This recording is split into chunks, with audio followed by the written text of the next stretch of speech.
پھر معصوم فرماتے ہیں، کہا لیکن جناب خاتون جنت بطول ہیں۔ کہ بطول اسے کہا جاتا ہے کہ جس کا ولادت سے لے کے شہادت تک ایک لحظہ عبادت سے خالی نہ ہو۔ جناب مریم بھی بطول ہیں، لیکن جناب فاطمہ بطول عذرا ہیں، فخر مریم ہیں۔ کہ جس کا پوری زندگی کوئی لحظہ عبادت سے خالی نہ ہو وہ بطول ہیں۔ عزیزان گرامی، پھر دوسرے مقام پہ فرماتے ہیں، کہا کہ گواہی پیغمبر فرما گئے تھے، کہا کہ اگر دو مستورات گواہی دیں گی تو ایک مرد کے مقابلے میں شمار ہوگی، لیکن اگر میری بیٹی فاطمہ کسی مرد کے مقابلے پہ گواہی دے تو اس مرد کی گواہی رد ہے، میری بیٹی کی گواہی قبول ہے۔ اس سے زیادہ کھل کے نہیں پیش کر سکتا ہوں۔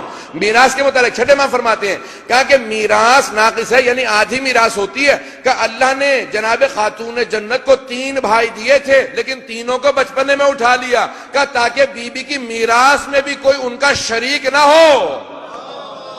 اللہ اکبر۔ کہ میراث میں کوئی بی بی کی شریک نہ ہو۔ پیغمبر اسلام کے 3 بیٹے ہیں بچپنے کے اندر، جناب قاسم ہیں، جناب عبداللہ جناب خدیجہ سے، اور جناب ابراہیم جناب ماریہ سے۔ 3 بیٹے، تینوں بچپنے میں 2 برس کے سن میں انتقال کر گئے۔ عزیزان گرامی، یہ خاتون جنت ہیں جن کے لیے میراث میں کوئی شریک نہیں ہے۔ اب قرآن کی آیت ہے وَآتِ ذَا الْقُرْبَى حَقَّهُ، اپنے قرابت داروں کو ان کا حق دے دیجئے۔ آیت کا نازل ہونا تھا، پیغمبر اسلام نے فوراً جناب سیدہ کو فدق دیا۔ عزیزان گرامی، جب بعد میں مسئلہ اٹھا تو بی بی نے فوراً کچھ جو مسائل پیش کیے۔ مسئلہ کہاں پہ اٹھا سب کے ذہنوں میں، مجھے اشارہ کرنے کی ضرورت، تفصیل میں جانے کی ضرورت نہیں ہے۔ عزیزان گرامی، جب ایک مسئلہ بنا فدق کے متعلق تو بی بی نے ایک جملہ کہا کہ قاعدۃ الید ہے ہمارے فقہ میں، یعنی لا آف پوزیشن، انگریزوں نے بھی اسلام ہی سے لیا ہے، جو چیز جس کے قبضے میں ہو وہ اسی کی ہے۔ یہ امامہ میرے پاس ہے، اگر کوئی آدمی کہتا ہے کہ میرا نہیں اس کا ہے تو دلیل مجھے نہیں چاہیے کہ ثابت کروں یہ میرا ہے۔ جو دعویٰ کرے گا کہ اس کا ہے وہ دلیل لائے گا، وہ گواہ لائے گا، وہ شاہد لائے گا، وہ ثبوت لائے گا، وہ ثابت کرے گا کہ امامہ اس کا۔ عزیزان گرامی، جب ایک مرتبہ کسی نے کہا کہ فدق ہم نے لے لیا، بی بی نے کہا کہ مجھ سے دلیل مت مانگو، میرے اب تک خادم وہاں نوکر کام کرتے تھے، تم ثابت کرو تمہارا، کیونکہ میرے وہاں پہ خادم کام کرتے رہے، تم نے ہٹایا ہے۔ تو کہا پہلی بات کہ میرا ہے۔ نمبر 2، یہ بھی نے کہا کہ اگر قرآن کی آیات کو مانتے ہو تو قرآن میں وَآتِ ذَا الْقُرْبَى حَقَّهُ، اور بتاؤ مجھ سے زیادہ قریبی پیغمبر اسلام سے کون ہوگا؟ کہ میں سب سے قریبی ہوں، قربہ کو جو حق دیا ہے وہ مجھے دیا ہے۔ کہ نہیں مانتے ہو تو خمس ہے، وہ بھی صرف اہل بیت علیہ السلام کا حق ہے، نہیں مانتے ہو تو میراث ہے۔ بہت تیزی سے سارے کے سارے بحثوں کو پیش کر رہا ہوں عزیزان گرامی، تفصیل میں نہیں جا رہا ہوں، اگر بات پہنچ رہی تو میں آگے بڑھ جاؤں گا، کہیں وضاحت کی ضرورت تو نہیں ہے۔ تو کہا کہ پہلا فے ہے، انفال ہے، ایک ہے مال غنیمت۔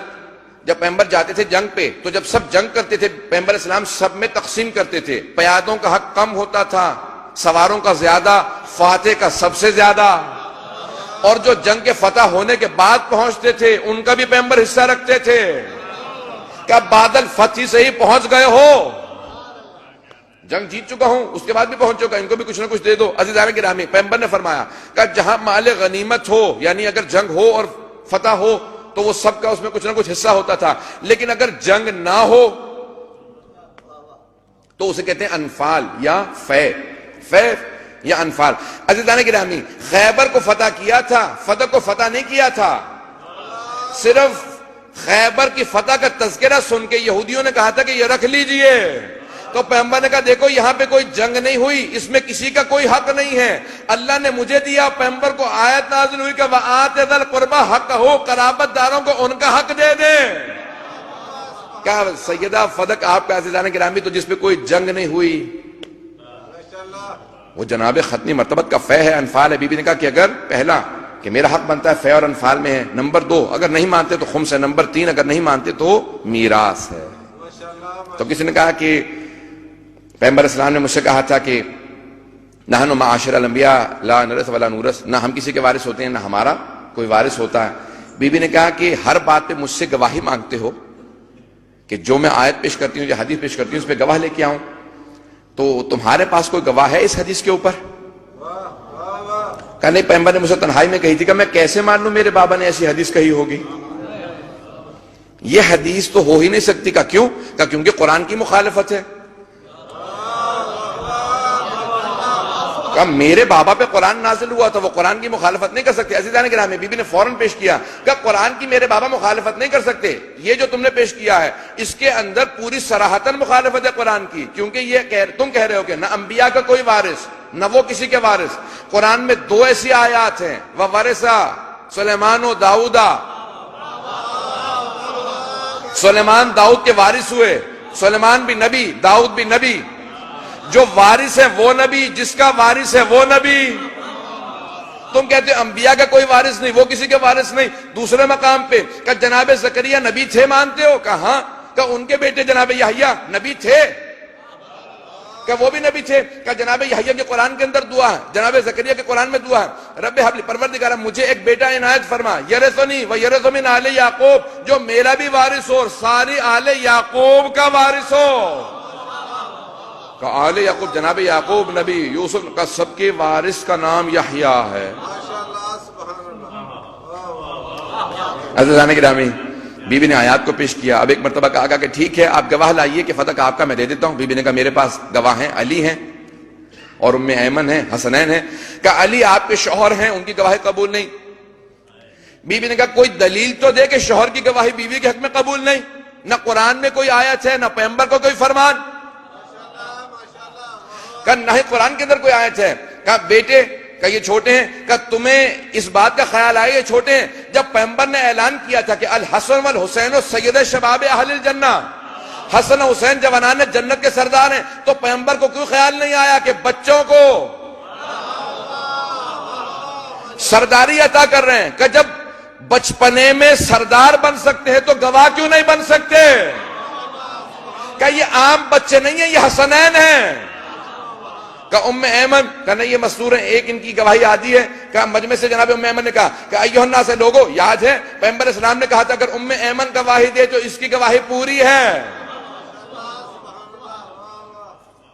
عزیزان گرامی، یہ ماحول ہے جو جناب سیدہ نے پورے دربار کے اندر بنایا اور اس طرح سے اپنے حق کا تعارف کروایا، اور بڑی تفصیل سے میں آج پیش کرنا چاہ رہا ہوں کہ آج آخری مجلس ہے، یا قسمت یا نصیب میں سے نہ جانے اگلے برس کون ہوگا کون نہیں ہوگا، اگر چند جملوں کے پر غور کیجیے گا۔ عزیزان گرامی، مجمع کی توجہ ہے میرے ساتھ۔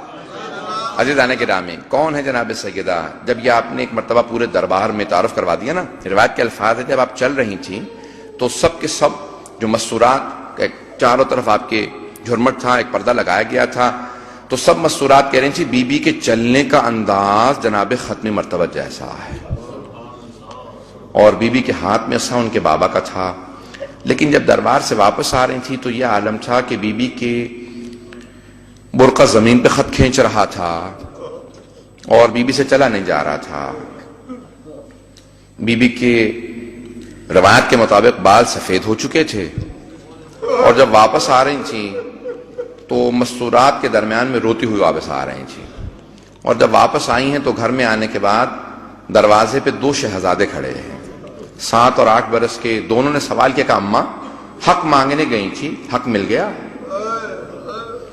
تو بی بی نے ایک جملہ کہا، دیکھا دونوں شہزادوں کا، مجھے اپنا حق نہیں ملا، لیکن آگے بڑھی۔ روایت کے الفاظ ہیں ایک بچی کو دیکھا جو 5 یا 6 برس کی تھی،